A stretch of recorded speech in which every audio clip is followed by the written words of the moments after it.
Hello and welcome to Chapter 8. This is all about evolution and natural selection and everything that goes into that. So I guess we should start out by talking about what evolution is. And just very simply defined, evolution is a genetic change in a population over time. So it's got some important parts there. It has to be genetic. The trait that we're talking about has to be in the DNA, coded for by the DNA. And we're not talking about how individuals change over time. We're talking about how a population changes over time. And we often think about time as being from one generation to the next, but it doesn't have to be. But that's kind of like a really convenient way to think about it, is time being one generation to the next. So the other part of this definition is that it happens in a population. And this is a term that we're going to be seeing throughout the rest of the semester. A population is a group of organisms from the same species. Now, I'm not giving you the definition of species yet. That gets complicated. We'll get that in the next chapter. But it's a group of organisms from the same species that live in a particular geographic region. So this region can be pretty small. You could talk about the population of fish in a pond, right? Or a test tube. Or it could be something really large like Lake Michigan, like the fish in Lake Michigan. Population, you have to kind of define what that region is. So again, they have to be the same species, though. That's pretty critical. So evolution is genetic change in a population over time. A lot of people who are unfamiliar with evolution, they say things like, well, we've never seen evolution occur, so how can it be real? But the truth is that we can see evolution occurring, and your book does a really good job with an example of a study stepping you through exactly how they set up this study, showing that evolution can in fact occur in fruit flies. So, like, how does this happen? And how is this happening between generations? And is the change genetic? And all of these things are really important questions to be asking. And hopefully, as I explain this study to you, it will make sense. So let's get into the details of this experiment. Starting out here with these fruit flies. Now, they didn't keep the fruit flies in like a fish tank like you see here, but it's kind of nice to understand that we've got a population of fruit flies. And so one of the things that you need to know is that each of these flies in this tank are representing 500 fruit flies, and there's 10 of them in there. So they used 5,000 fruit flies in this study, so lots of individuals. That's good. The next thing that you should know about these fruit flies is that they actually eat food, like mashed bananas or things like that, fruit. And they also lay their eggs in those fruit. So we have a really nice study here because these fruit flies cannot eat, and they also cannot reproduce without the food being present. So the first thing they do is they remove the food. And of course, what happens if you're not feeding fruit flies is that they will starve to death. So the average starvation death for all of them to die, like for every single fruit fly to die, that can take around 35, 40 hours, something like that. So, almost 2 days, a day and a half, 2 days, for them all to die without food. But they didn't let them all die. They waited until 80% of them died. So there's only 1,000 fruit flies left out of those original 5,000. And what they did was they recorded the time it took for these fruit flies to die. And once they were only left with 20% of that population, they put the food back in to the population, and the fruit flies that survived, they could now eat, and they could also reproduce, right? So we have this subset of the population that are surviving to reproduce. So what they're doing with this study is they're trying to see if fruit flies can evolve to live longer under these starvation circumstances. So this is the results of their data. This is the original population. The average starvation was resistance. That means how long they could live on average without food was 20 hours. The maximum was right around 35 or 40 hours. And after a single generation of starving, in other words, those original 1,000 survivors, their actual time that it took them to get to the average, that changed. It shifted from 20 hours to 23 hours. So then they repeated this experiment over and over again for 60 generations. And over that course of those 60 generations, the average starvation resistance was 160 hours. Just to put that in perspective, that's almost a week. So they went from being able to live less than a day on average to being able to live over a week on average without any food. So this is a genetic change in the population over time, because only the ones that that were surviving passed on those successful starvation resistance genes onto the next generation. And we call that evolution, right? Because it's a genetic change in the population over time. And you might now ask, how did this evolution occur? And it was actually Darwin who figured out how evolution occurred, at least one of the ways. We actually have 4 ways we'll talk about. But he called this method that is being described here, he called that natural selection. And this definition here of natural selection is a really good one. It's got all the parts that you need to know about. We'll go over it again a couple more times in this lecture. But basically, natural selection is what happens when individuals in the population are being born with certain characteristics that help them survive better and reproduce more than other individuals in the population. Remember from lab we talked about it's a relative frequency, right? Some are surviving better than others. The relative frequency of survival is better for some than others. So that's what we're talking about here. There are all these individuals in the population. Some of them have characteristics that help them survive, like starvation resistance, and those are the ones that reproduce more. So you might argue that what you see here with the fruit flies is not, in fact, natural selection. You might argue that it is artificial selection. And all that artificial selection is natural selection done by humans. There is no difference in the basics of what goes into natural selection. I mean, except for that humans are doing it with a goal in mind. Natural selection causes all these kinds of similar results where some are living more than others and some survive better than others or reproduce better, but it's not goal-oriented, whereas artificial selection is almost always goal-oriented. Let's make a bigger flower. Let's make more kernels of corn on a corn cob, that kind of thing. So I mentioned Darwin, and I want to talk a little bit about Darwin because, you know, before Charles Darwin came around, most people on this planet believed that all species were created separately as individual units and that they were unchanging. And this is the world that Darwin grew up in. We knew our place in the world in the 19th century, and those beliefs of unchanging species, those had been held for most of European history, at least for 2,000 years, probably longer than that. And so what Charles Darwin, the world that he came into, was that, you know, it didn't quite make sense to him. The biblical explanations were not as sufficient for him eventually as they were for other people. So we're going to talk more about how new species come into being, you know, because he wrote this book called The Origin of Species, and we'll get into that in chapter 10. But for now, let's just say that species are any individual organism that can breed or interbreed with each other. If those organisms can interbreed but not with members of another species, we like to call it different species. Okay, so here's Darwin. And one of the things that I want you to know about him is that we not only know that species do change, that's evolution, but now we also know how they change, and that's natural selection.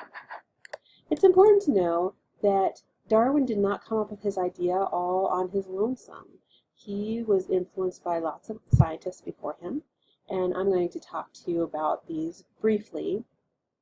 I have a few slides on some of these individuals too, but he didn't just smash the worldview of the Bible and European sensibilities on his own, and he didn't do it all at once, and he did not do it by himself. So he stood on the shoulders of giants like George Buffon, who he published a lot of stuff, but basically what he said was that the Earth is actually way older than the 6,000 years that people thought it was based on the interpretation from the Bible. Because the Bible doesn't say that the Earth is 6,000 years old.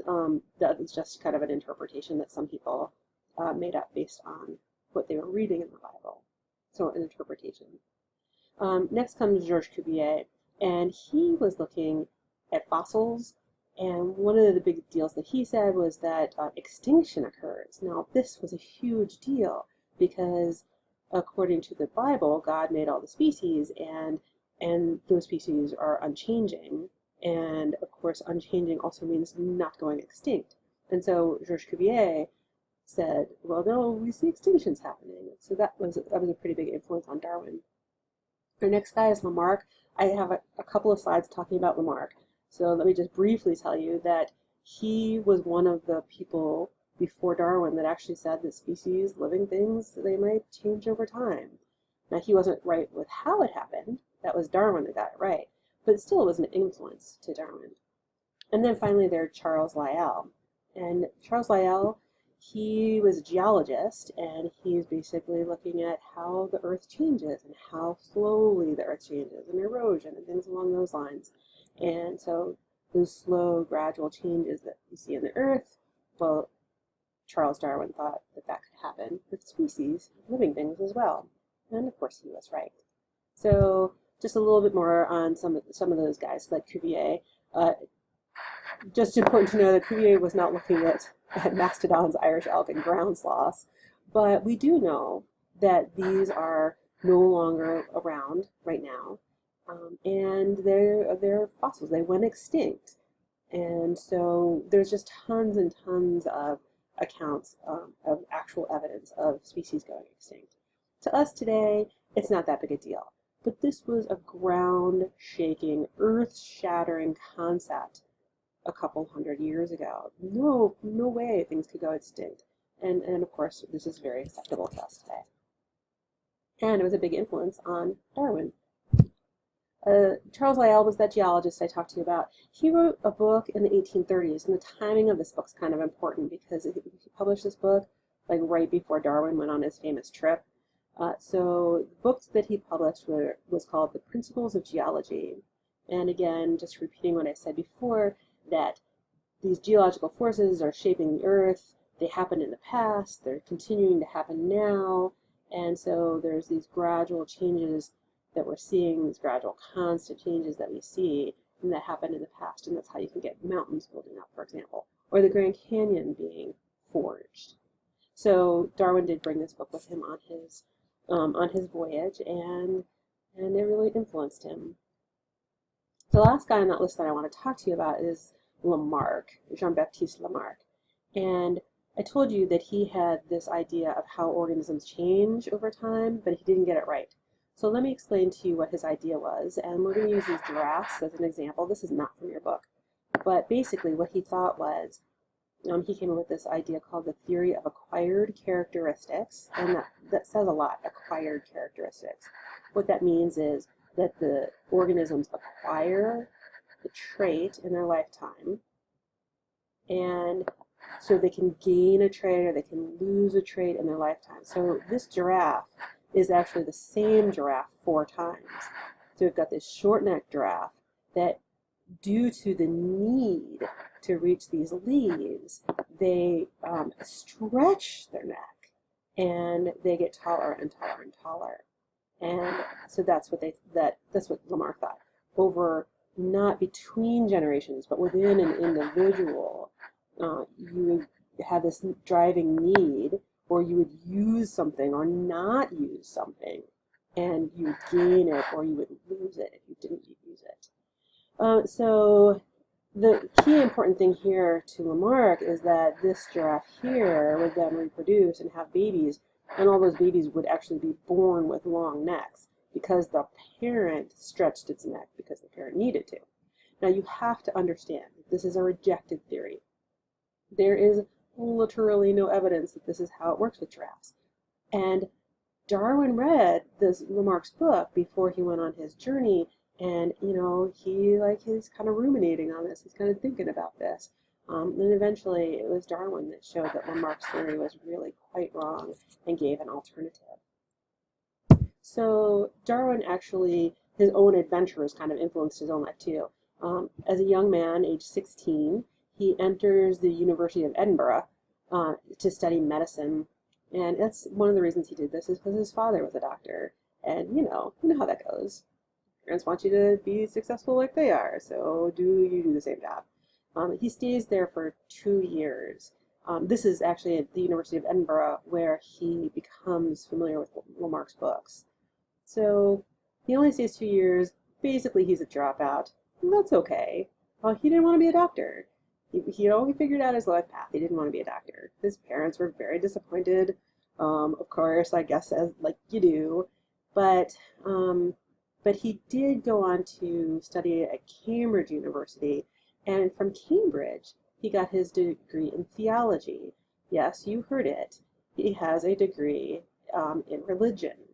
So the other things that he studied at Cambridge University were biology and geology.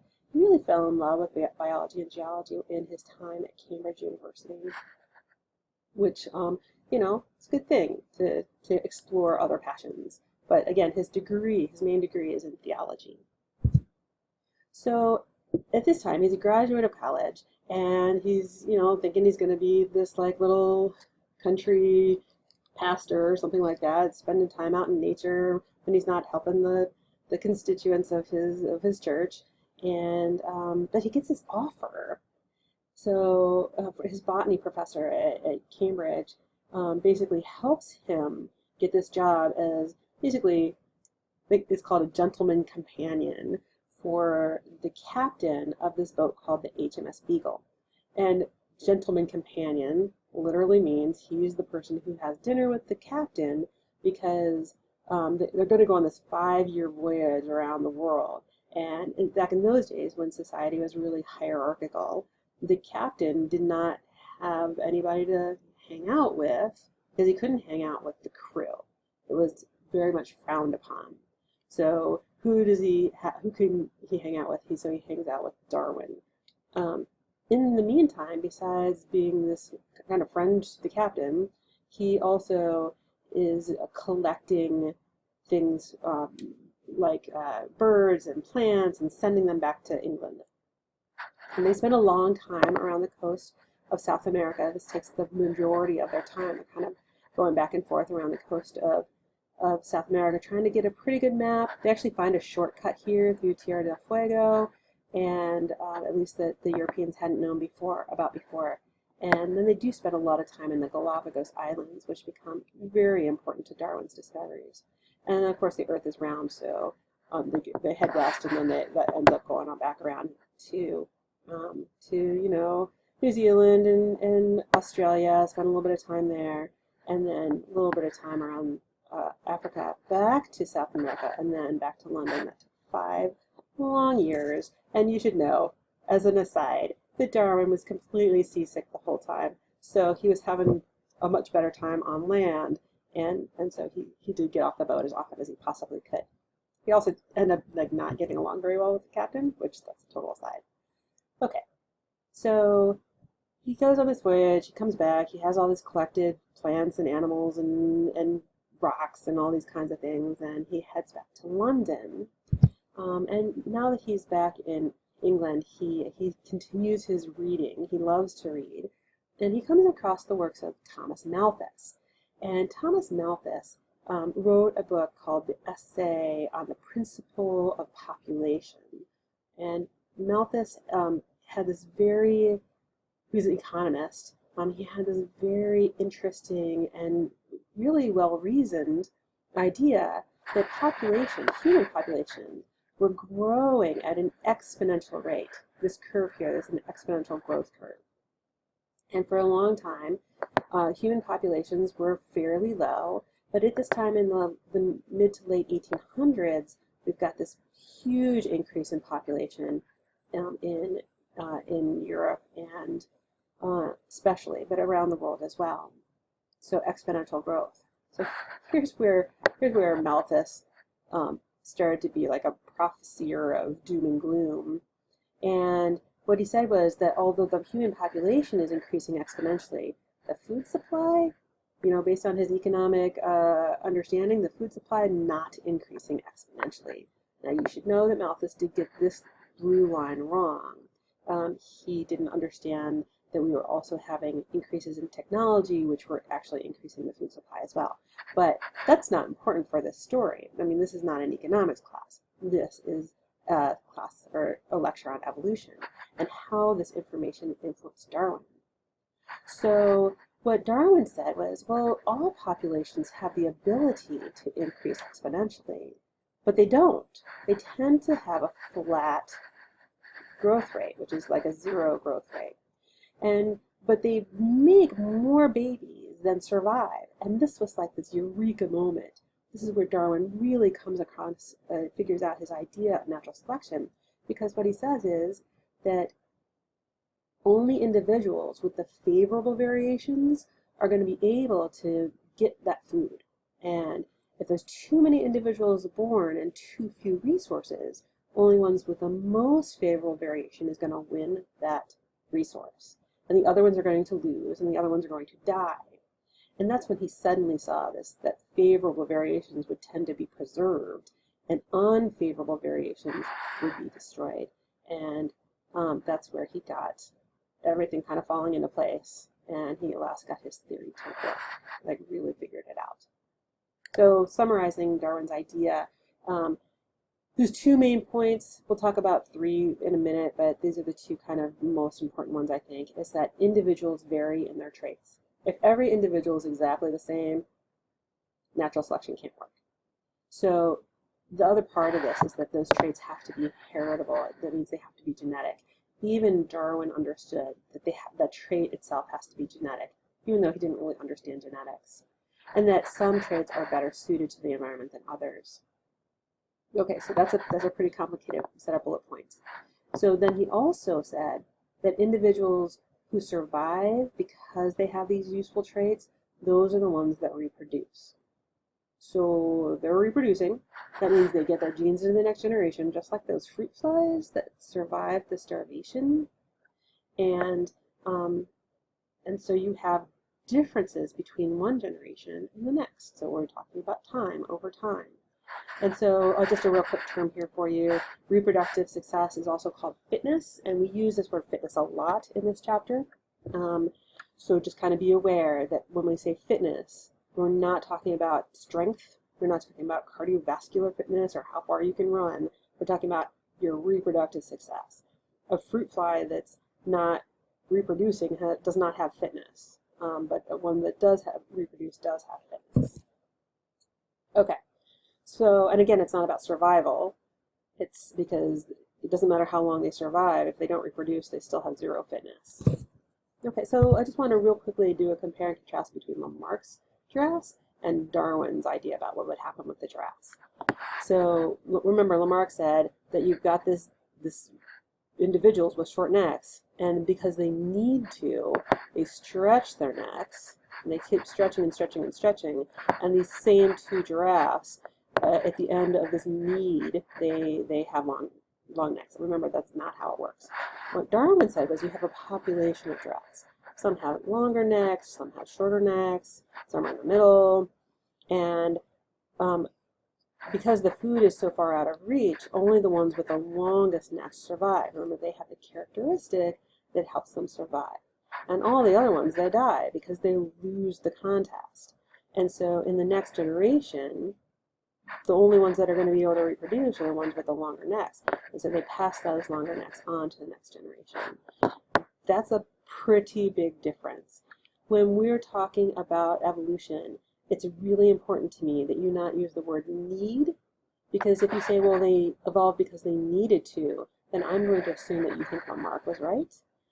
But if you say they evolved because there's variation in the population and some had characteristics that allowed them to survive to reproduce better, and that trait was heritable, then you're starting to understand Darwin. Okay, so Darwin, he writes this book, but he does not publish it. He first hammers out his idea in 1842. He has this really nice first draft of his book. It's like 35 pages. It's all written in pencil. He kind of fleshes it out over the next few years. And he knew his idea was important, but it's so important that he actually wrote a letter to his wife telling her in case he dies that he's to give his book and about $1,000 so he can have it published after he dies. By the way, his wife is not a fan of evolution. She is extremely religious, and so she may or may not have followed through with this. And he also understood that that he would probably be getting in a lot of arguments with people about this idea. I mean, think about the world today. We argue about this idea all the time. And so he's like, he doesn't want to publish it. He really, really doesn't want to publish it. He said something like, as soon as he's almost convinced that he should publish it, that he starts to like think that maybe species aren't changeable, and it's like by saying that maybe he's wrong, he feels like he's confessing murder, because that's how against what he thinks reality is. So confessing the murder, although he was right. So he put his stuff in a drawer, and he didn't even talk about it for a long time. I mean, he talked to a few close friends about it. And you should also know that at this time, Darwin was pretty famous for his travels around the world. He wrote books about it. He wrote books about other things, too. So he's a pretty famous author. But he doesn't publish this book.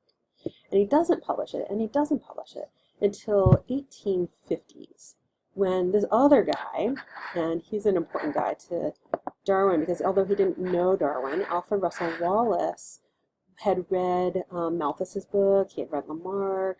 He had he's also a British naturalist, and he's traveling around the world, and he's seeing basically all these things that Darwin saw, and he comes up with this idea called natural selection, and he's kind of like he doesn't know what to do with it, so he writes this paper up and he sends it to Darwin and said, publish it if you think it's worthy.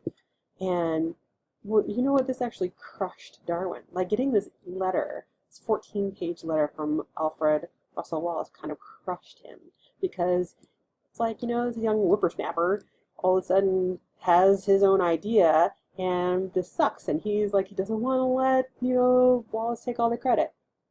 But he also realizes that Wallace, he came up with the idea too. So what Darwin did was he took Wallace's letter, and he took his manuscript, and he took it to the Linnean Society of London, and he had them both published at the same time. So at this time, Wallace is actually really, really sick, and he doesn't get back home till England for a year. But by this time, Darwin actually publishes not just something in a Linnean Society, kind of like a magazine. He actually publishes his book, full fleshed out book. 25 years after his trip ended, he publishes The Origin of Species. And kind of cool and interesting, but this is why we call it Darwin's idea and not Darwin and Wallace's idea, because literally Darwin wrote the book. All right, well, this is a good place to stop, so I'm going to pause this and I'll start up again in a minute with the next video.